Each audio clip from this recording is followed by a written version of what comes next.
What's going on? Welcome back. Welcome back. Welcome back. It's another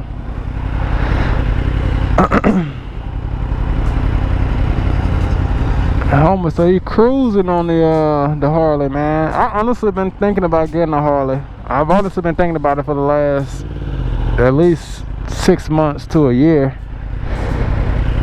But I don't really know much about Harleys, but I just know that I want to get one. I had a few guys that gave some suggestions of like what it is I'm looking for and stuff. But honestly, I forgot the names already, man. So I'm about to do some more research on that. But I'm finna go on like an epic rant, dog, because man, who knew turning your hobby into a business would be so much of a headache? I didn't realize so many people, like, people were just shady, man. People were just shady, dog. I can't even name to y'all how many bikes that I've taken in trying to be helpful to people, and it backfires every time. Everybody that I've tried to help, like, that brought their bike to my shop, like going out of my way to do some shit, it turns out bad every single time. Every single time, man. So it's to a point now where I have to basically get back to how I was. Because at first, when I was working out of my garage, man, I was real strict.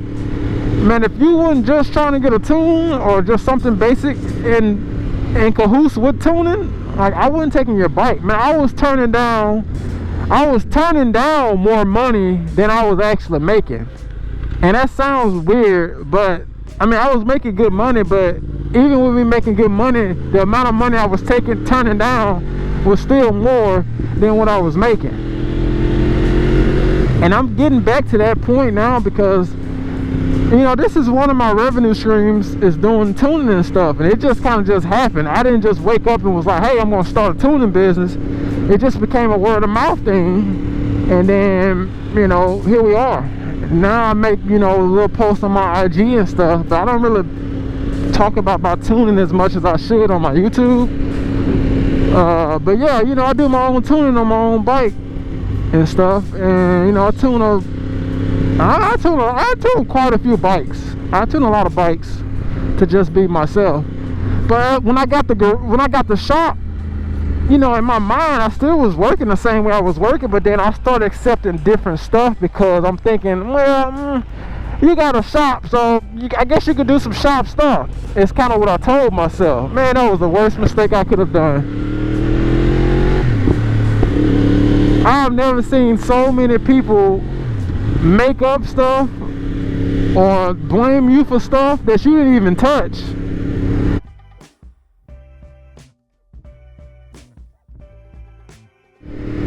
So this dude bought the bike was running. Let me backtrack.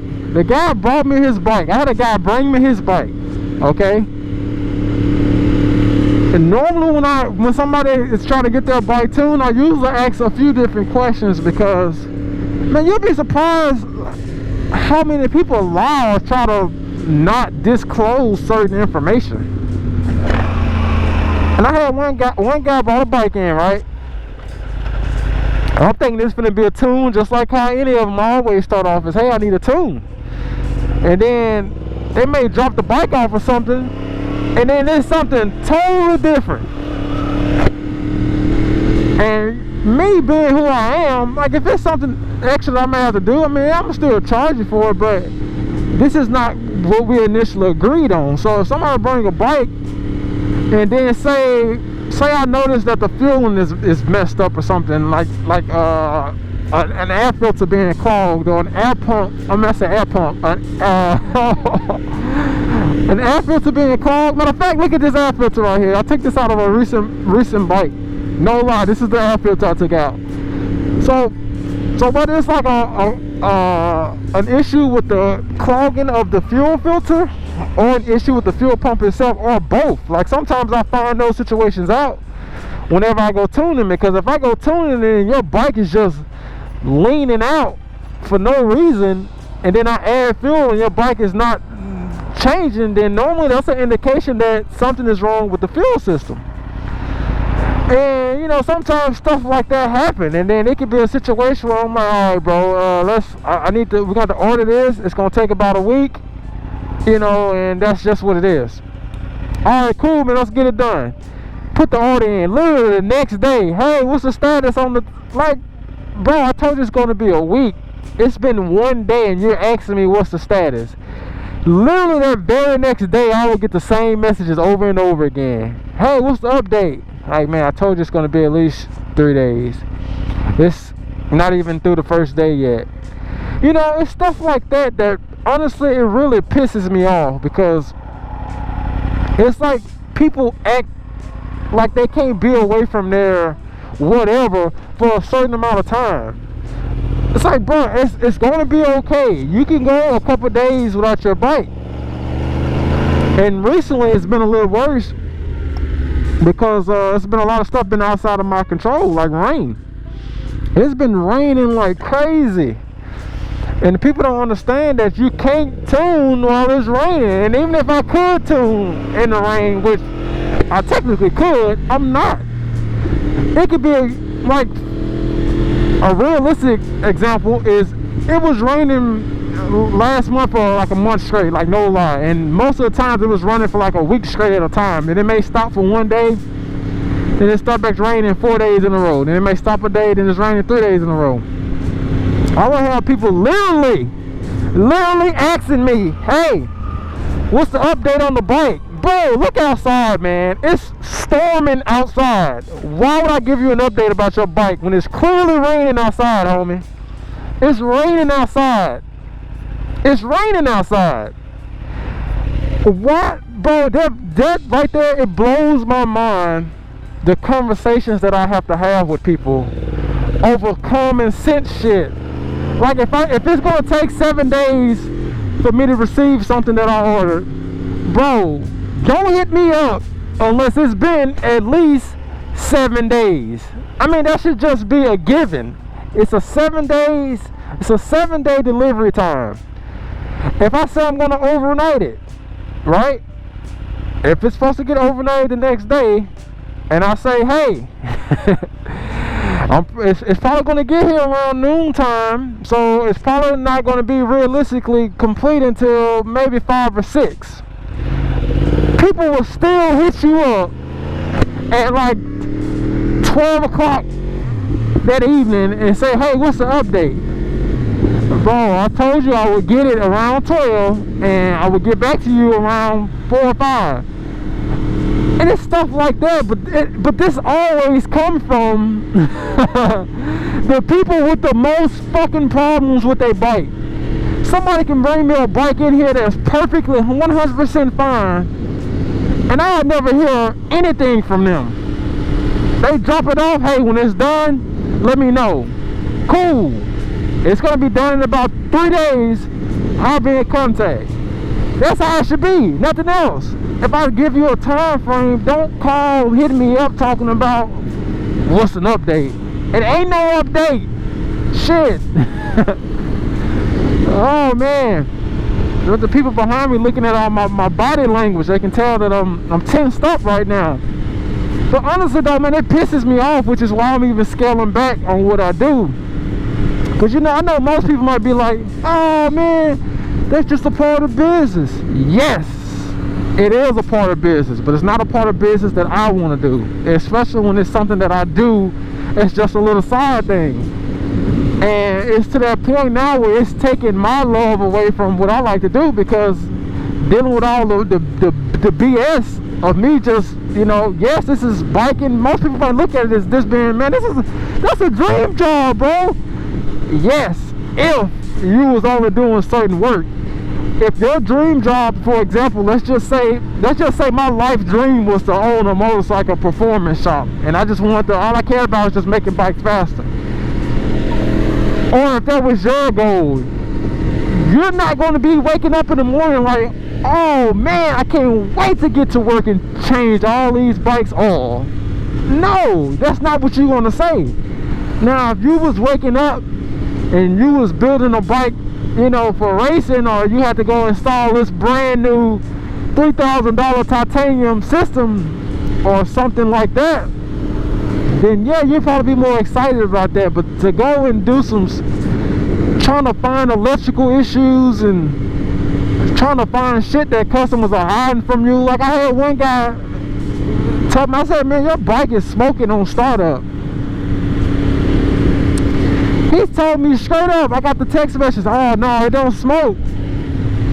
I'm like, man, no, something's wrong with this bike, man. No, it don't do anything. It runs fine. It ran fine. They always say that shit. It ran fine if I brought it up there. No, the fuck it didn't. And the reason why I know it didn't, because I haven't even been able to drive this motherfucker. So that means that it's been fucked up from the beginning. And on this same example, this guy went and told, you know, because I mean, I know damn near everybody in the biking community. This guy went and been going around telling people that I blew his motor up. Like I went out, I tuned it and I blew it up. But with him, well, what everybody else don't know is that I never even drove the bike. That bike has never even left my shop doors under its own power, because I've never been able to get it started.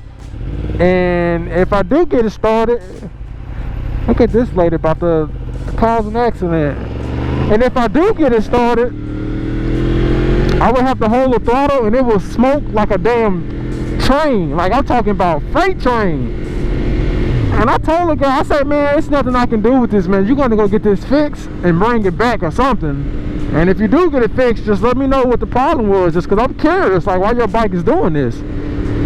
Man, this dude went out and started telling everybody I blew his motor and I'm the reason for this and why it's smoking, and then they telling people that this is what happened, and I'm just thinking like, bro, what is going on, man? So to eliminate myself from even getting put in those type of situations ever again, it's like I'm not accepting. When that bike first came, I should have instantly right there shut it down, because now, okay, well, you didn't, you know, it's always a situation where I find out some stuff after I get the bike or after it's dropped off, and then people start telling me, oh, well, yeah, it was doing this before I brought it to you and this and that. Well, bro, I would have told you from the jump that that's not a tuning issue, because if I tune somebody's bike, say somebody's bike, let's say somebody's bike it doesn't stay started. Let's just say you started and it constantly cuts off sometimes, and it progressively got worse or something. Like I tell everybody, that's not a tune issue. If something progressively happens, that's something else, because your tune is preset. You know, unless you riding around on an active auto tune or something, then it's not going to change. Whatever I tell that bike to do, that's what it's going to do, regardless of what the hell else is going on. So if something else happens, then that means that the problem is somewhere else. Okay? And it's just stuff like that, man. Just the whole constantly, like, even when I order stuff for people, somebody may come in and be like, hey, I want to get a chain, this and that. And I'm like, okay, we can do that. And then it may take 2 weeks to get the parts or something. I'm just throwing a number out there. Sometimes everything is not in stock. So it may take a week, 2 weeks, or whatever the delivery time is. And say 2 weeks go by. That same person, even after you and I already talked to them about, hey, it's going to be about a week, 2 weeks for this to get delivered. Man, a week will go by, 2 weeks or whatever go by for whatever it is we're waiting on. That same person, hey man, it's been 2 weeks, man. The bike been up there too long, bro. What? That's not. People take shipping times. They take you being off, like my days off, or it raining, and they still accumulate all those days as if those are just days where you're just sitting on your ass, basically. So the bike's been there, man, for 2 weeks while we're waiting for something for 2 weeks. So you're just sitting on it for 2 weeks. Well, what the fuck are we gonna do for 2 weeks if I'm waiting on something to get here? How are we gonna finish the bike if the part that's supposed to be here is not here yet? So you can't take shipping time and say, oh yeah man, well the bike's been sitting for a week. Well no shit, you got something being shipped, homie. So we gotta wait till it get here. Man, it blows my mind that I have to have these conversations with people. It honestly blows my mind that I'm even making this video. There's so many people just, man, I just yo, this stuff will literally give you a fucking mental breakdown, like straight up. Just how people are. It's to a point now where it's like I don't even want to deal with people anymore. I just want to get back to, because you know I get paid from YouTube. Like any decent size, or any YouTuber for that matter, once you meet the goals, then you can make money off of there. So I mean, obviously I make money from YouTube, and you know I told you I do investments and I do other stuff, so you know I have ways to make money. And it's to a point now where I don't even want to work on bikes anymore, because what's coming with it is not something that I don't want to do. Like when I was getting bikes and tuning them, just bang bang bang, being super strict about what I accept, man, life was so much easier. I didn't have situations where people was checking on me every 5 minutes and doing this and that. That's because I was just looking at a potential headache from the jump and instantly cutting it off. Like if your bike is cutting off and doing some other stuff, okay, yeah, you need to, nah, we ain't doing that. You just say, figure out what's going on, and then just let me know, okay? Because if that person's bike is messing up because say it's having a valve, maybe it's, you know, its valve's out of whack or the throttle body's out of whack, and say you tune that bike perfect, but their throttle sync or their valves are still out of whack. So once they get that bike back, it doesn't matter what you did. The bike is messed up. Even though it came in with that same exact issue, you know, it don't matter, because you're the last person to touch the bike. Somebody can go get a fucking nail in their tire and hit you up like, hey man, I think something's wrong with the tune. It's a nail in my tire. That is a far-fetched example, but that is 100% true. Ask anybody who works on bikes or cars for a living, that's worked on a car, and something happened to it that has absolutely nothing to do with what you did, and I guarantee you they contacted them back and be like, hey man, my bike's not running right, man, I think something wrong with the, you know, whatever, something else that you did. In my case, tune, man, I think something's wrong with the tune, man. Bro, I didn't even touch your spring, I didn't even touch your chain or your sprocket. Like right here, your bike is doing this because your fucking sprocket is about to fall off the bike. Your sprocket teeth are literally chopped off and shit. I've actually had that happen to me before. When I first started tuning, I thought, well, I knew it wasn't a tune, but I got convinced that everybody else kept saying, oh, it's a tune, it's a tune. I knew 100% it wasn't a tune, but I kept letting people get in my head. I was thinking like, damn, well, maybe I didn't tune it right. Man, it was my freaking sprocket. The sprocket was messed up. But you know, that's kind of how it is though, man. And this is when I knew it was time for a change. When I'm at my house chilling and I'm with my family and I'm upset, or I'm not gonna say upset, but if I'm frustrated with some stuff that's going on at the shop, at that point, it don't matter what the money is. It's not about the money no more, because at that point, my peace, you know, my mental, all that other stuff is gone, and that's way more important to me than money's gonna be. Obviously, since I'm cutting back on my workload, which this is kind of like a blessing and a curse, I guess, to have, because it's good that you have that much business to be able to pick and choose. But at the same time, I would prefer to work on everybody's bike. You know, I don't want to have to turn nobody away, but when you work on BS, you know, it becomes an issue where you're basically creating more liability for yourself.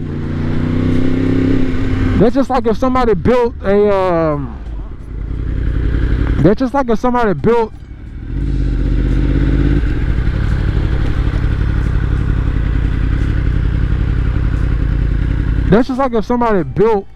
a motor, which even I'm iffy about. Like if somebody built a motor and then they said, hey, Tiger, I need you to tune my bike, my built motor. Even with me, it's like at that point we may have to sign like an agreement or something, because I don't know what that other person did to your bike. I don't know if the other person is a good engine builder. It could be something that they didn't put in spec or whatever. But since you're the last person to touch the bike, guess who's going to get the blame if that bike blows up? You. Even if it was something completely just that was out of your... Let's just say he forgot to torque something down right, and then it just came loose or something. It don't really matter, because that's not something you really can technically prove. It's just going to be, well, you was tuning it, so you mustn't do something with my tune. You know what I'm saying? And it's just kind of like, it's kind of like that situation. I'm done with my rant. I just had to get that off my chest, because I've been dealing with that a lot lately. Man, I'm just way too nice to people, man. I really am.